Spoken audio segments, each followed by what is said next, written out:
नमस्कार, मैं हूं आपके साथ नीलोफर अंसारी और आप देख रहे हैं लोकल भारत न्यूज। आइए नजर डालते हैं आज की बड़ी खबर पर। समाजवादी पार्टी के प्रदेश अध्यक्ष श्यामलाल पाल मैनपुरी के विधानसभा किशनी क्षेत्र के ग्राम खड़ेपुर पहुंचे, जहां वे समाज के उन पीड़ित परिवारों से मिले जिनकी एक जंगली जानवर ने हमले कर सैकड़ों भेड़ों को मौत के घाट उतार दिया था। जहां उन्होंने भेड़ों की मौत पर शोक व्यक्त करते हुए दो पीड़ित परिवारों को पार्टी की तरफ से सहयोग राशि उपलब्ध कराई। वहीं समाज सेवी राजेश यादव ने भी पीड़ित परिवारों को मदद के रूप में चेक वितरण किया। इस उपरांत प्रदेश अध्यक्ष श्यामलाल पाल मीडिया से रूबरू हुए, जहां उन्होंने बड़े बयान देते हुए भाजपा को घेरने का काम किया। उन्होंने कहा, भारतीय जनता पार्टी देश के लोगों को जातिवाद एवं धर्म के नाम पर बांटने का काम करते हुए संविधान को खत्म करने का काम कर रही है। उन्होंने आगामी 2027 में होने वाले विधानसभा चुनाव को लेकर बड़ा बयान देते हुए कुछ कहा। देखें ये रिपोर्ट। पहुंचे हैं, पीड़ित परिवार से मिले हैं, क्या आश्वासन दिया है समाजवादी पार्टी की तरफ से? देखिए, पूरे उत्तर प्रदेश क्या पूरे देश में दर्द ही दर्द है। चाहे वो पशुपालक समाज हो, चाहे किसान हो, चाहे नौजवान हो, चाहे महिला हो। किसान अपनी दुगनी आय के लिए परेशान है। सरकार इन पर ध्यान नहीं दे रही है, न उनकी खाद की व्यवस्था, न पानी की व्यवस्था। खाद की बोरियां घटी और दाम उसके बढ़े, और साथ ही साथ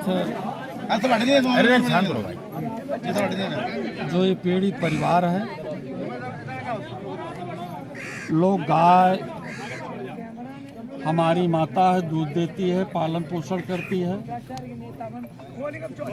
और जो ये सांड है, सांडों से किसान पूरी तरह से परेशान है। केवल यही नहीं, पूरे उत्तर प्रदेश में आप देखेंगे तो किसान अपनी घेराबंदी तारों से कर रहा है, और उसमें कुछ इलेक्ट्रिक मशीनों के माध्यम से भी तार खींच रहा है, जिसमें आदमी भी घायल हो रहा है और जानवर भी घायल हो रहे हैं। सरकार ने इनको हटाने का काम किया, लेकिन बढ़ाने का काम किया, और उन्हीं जानवरों के बीच में भी जो छोटे जानवर हैं, उन पर बड़े बड़े जानवर हमला कर रहे हैं। पूरे उत्तर प्रदेश में कल के पहले करीब 15-20 दिन पहले जनपद इलाहाबाद प्रयागराज में भी 85 भेड़ें इसी प्रकार से खत्म हुई, मर गई। सरकार इनकी कोई सहायता नहीं कर रही है।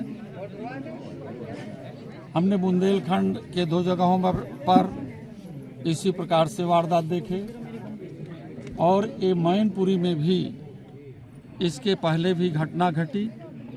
आज तक सरकार ने कोई मदद नहीं की। इनका पशुपालन विभाग शून्य है, सो रहा। ये भी इतनी बड़ी घटना है। परिवार के लोग तड़प रहे हैं, इनके जीवन का साधन यही भेड़ और बकरियां थी। तड़प रहे हैं। कोई भी इनका प्रशासनिक अधिकारी भी उन जानवरों का मेडिकल तक आज तक नहीं करा पाया है कि कम से कम मेडिकल के माध्यम से छानबीन कर लें। हम समाजवादी लोग हैं और पशुपालक लोग हैं, और जिनका इसी से धंधा है, और साथ ही साथ इसी धंधे को लेकर के कि जिनका संबंध जानवरों से है, जानवरों से गणना हुई। एक व्यवस्था पैदा की गई, किसी की पहचान सूअर से कर दी गई, किसी की पहचान मुर्गी से कर दी गई, किसी की पहचान भेड़ बकरियों से कर दी गई, किसी की पहचान भैंस और गाय से कर दी गई, किसी की पहचान मिट्टी के बर्तन से कर दी गई, किसी की पहचान मछली पकड़ने वालों से कर दी गई, किसी की पहचान बैलों से दोस्ती करने के लिए की दी गई।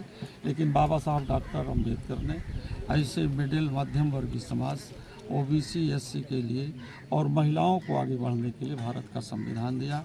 उसके अनुकूल कुछ नेताओं को अवसर मिला, काम भी किए, जिसमें आदरणीय नेताजी धरतीपुत्र मुलायम जी रहे, आदरणीय तमाम सारे ऐसे नेता रहे, कर्पूरी ठाकुर जी रहे हैं, जब बाबू जगदेव कुशवाहा जी रहे हैं, मंडल कमीशन बिंदुश्री प्रसाद मंडल जी रहे हैं, तमाम सभी लोगों ने मिल कर के संविधान के हिसाब से काम करने का काम किया। लेकिन वर्तमान सरकार इतना उत्पीड़न पैदा कर दिया है, संविधान को ख़त्म करना चाहती है। ये लोग जब लोकसभा का चुनाव 2024 में हारे तो इन्होंने कहा कि नहीं, संविधान को कोई खतरा नहीं है। ये ऐसा बोलने वाले लोग झूठ बोल रहे हैं। मैं पूछ रहा हूँ कि जब संविधान को कोई खतरा नहीं है तो ये लोकतंत्र का पेड़ क्यों सूख रहा है? सर, आप संविधान की बात, लोकतंत्र के पेड़ में दीमक क्यों लग रहे हैं? हमें तो पूरी तरह से लग रहा है इस लोकतंत्र के पेड़ में मट्ठा डालने वाले लोग उस पेड़ को सुखा दिए हैं। उसमें बड़ी भूमिका आरएसएस के लोगों की और भारतीय जनता पार्टी की। संविधान की बात संविधान की अगर जो बात कर रहे हैं तो आपकी समाजवादी पार्टी इसको बचाने के लिए क्या प्रयास कर रही है? हमारी समाजवादी पार्टी पूरी तरह से संविधान को बचाने के लिए, समाजवादी पार्टी के राष्ट्रीय अध्यक्ष श्री अखिलेश यादव जी ने देश के तमाम ग्रंथों को पढ़ा, बड़े बड़े ग्रंथों को पढ़ा, लेकिन उन ग्रंथों में सबसे बड़ा ग्रंथ चुना है जो पवित्र ग्रंथ है, देश की जनता के अनुकूल है, वो भारत का संविधान है। उसी भारत के संविधान को बचाने के लिए राष्ट्रीय अध्यक्ष के नेतृत्व में पूरा प्रदेश और देश का हुजूम आगे आ रहा है। पर जब ये जनता सड़कों पर संघर्ष करने के लिए आती है, जनता अपनी मांगों को लेकर के करती है, तो इनको कहीं न कहीं दबिश दे करके, इनको दबाव में लेकर के, प्रेशर में लेकर के पुलिस के हथकंडे में दे दिया करती है और इन पर बड़े बड़े मुकदमे थोप दिए जाते हैं। लोकतंत्र बताता है कि अपना नेता स्वयं चुनो, अपना प्रधान स्वयं चुनो, अपना जिला पंचायत चुनो, अपना एमएलए एमपी चुनो। आपने 2 उपचुनाव हुए, एक तो 9 विधानसभाओं का है, एक विधानसभा का है मिल्कीपुर में। क्या हश्र हुआ है बताओ? बंदूकों के बल पर, पिस्तौल और राइफल के बल पर। अध्यक्ष जी, अगर ये यश 2027 में होता तब आप क्या करेंगे, जो मिल्कीपुर में अभी हुआ है?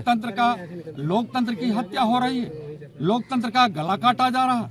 ये कहते हैं कि किसानों की दुगनी आय कर रहे हैं, किसानों के पेट में छुरा भोंकेंगे और 20 रुपया सिलेंडर का दाम 50 रुपया घटा देंगे। कहते हैं कि बड़ा हमने राहत दे दिया।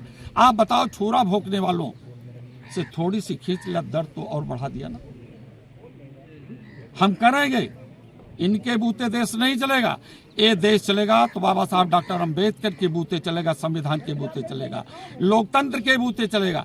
मैं सवाल करता हूं ऐसे भारतीय जनता पार्टी के लोगों से, जब बाबा साहब डॉक्टर अंबेडकर ने संविधान दे दिया आजादी के बाद कि राजा रानी के पेट से पैदा नहीं होगा, वोट के माध्यम से जब राजा पैदा होगा, तो उन्हें नई संसद में सेंगोल की स्थापना क्यों की? सेंगोल क्या है? सेंगोल राजा का, कुलीन तंत्र का प्रतीक है, राजतंत्र का प्रतीक है। यही व्यवस्था बाबा साहब डॉक्टर अंबेडकर खत्म करना चाहते थे, डॉक्टर लोहिया खत्म करना चाहते थे। इन्हीं सब मुद्दों को लेकर के धरतीपुत्र मुलायम सिंह यादव ने संघर्ष किया। गांव की बेटियां जिनको शिक्षा नहीं मिलती थी, नेताजी। फिलहाल के लिए इस खबर में इतना ही। देश और दुनिया से जुड़ी हर खबर देखने के लिए हमारे चैनल लोकल भारत न्यूज को लाइक करें, सब्सक्राइब करें और हाँ, वीडियोस को शेयर करना ना भूलें। नमस्कार।